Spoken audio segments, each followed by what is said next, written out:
манай Орос улсын янз бүрийн тийм овлын спортын танилцчид их байгаа шүү.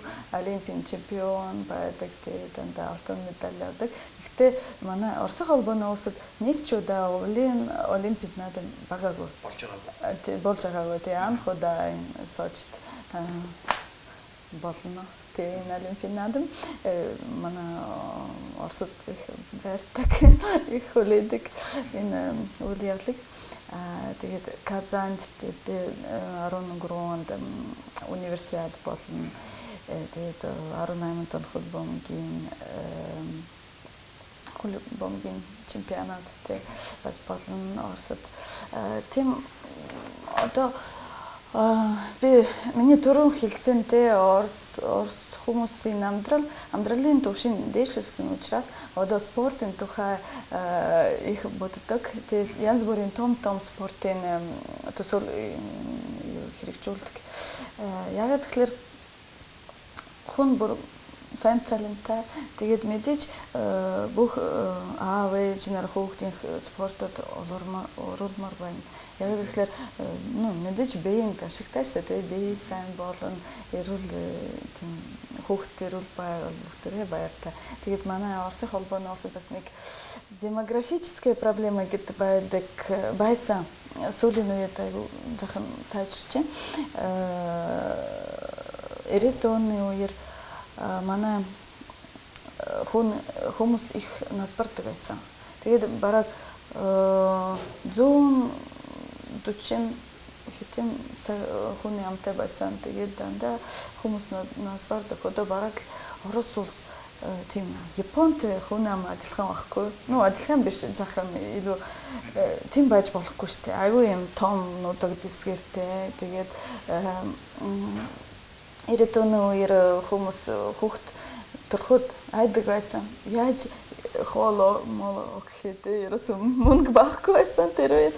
Гэтэ сүүлийн 10 жил бүх юм зүгээр сайн болсон учраас одоо янз бүрийн засгийн газрын хөтөлбөр бага хурдах хүүхд турсан бол тийм 500,000 рубль өгдөг.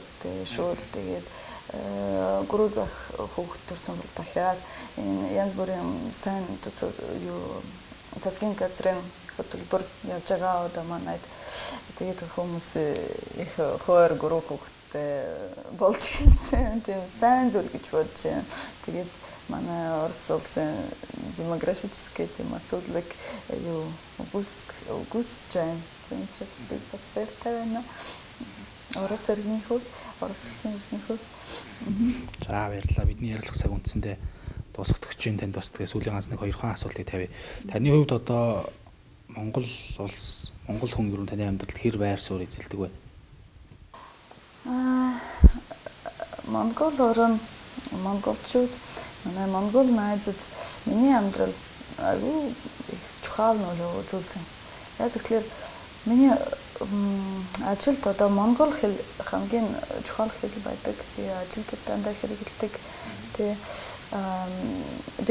дээрээс бас би монгол судлаач шүү. Би зарим тийм эрдмийн өгүүлэл гаргасан нэг монограф байгаа монголын тухай. Дандаа монгол судлаачтай харьцдаг. Угаасаа би нэгдүгээр курсын үед багтаа одоо монголын тухай судалгаа хий гэж шийдсэн. Манай удирдагч багш бас тэгж хэлсэн монгол чинь зорилготой сэдв чи бич монголын тухай. Тийм болохоор монголын тухай тийм судалгаа хийж эхэлдээ 20-р курсын үед байхдаа анх ирээд нааш дадлаг хийсэн, тээврийн сургалтын дадлаг хийсэн. Тэгээд сүүлийн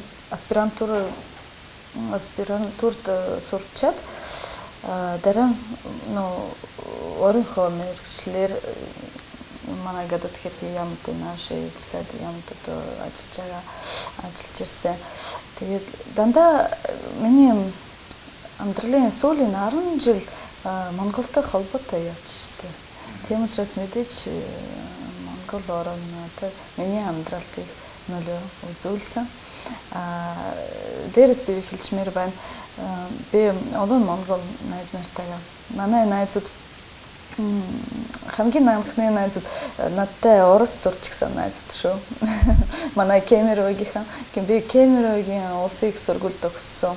Тэгээд манай Кемерово хот тэр үед зүүн гаруй монгол үед байсан. Миний ангид ч гэсэн 6 монгол хүн байсан. Тэр бүгдрээ миний найз шүү, манай найз одоо хүртэл харцдаг бид нар дандаа биш бүгдрээ ажилтаа завгүй байна гэхдээ уулздаг штеп. Тэгээд манай монгол хэлний зүгээр манай монгол хэлний багш нар Мойсийн олон сахилцааны сургуулийн багш нар надад аюу их тусалцаа үзүүлсэн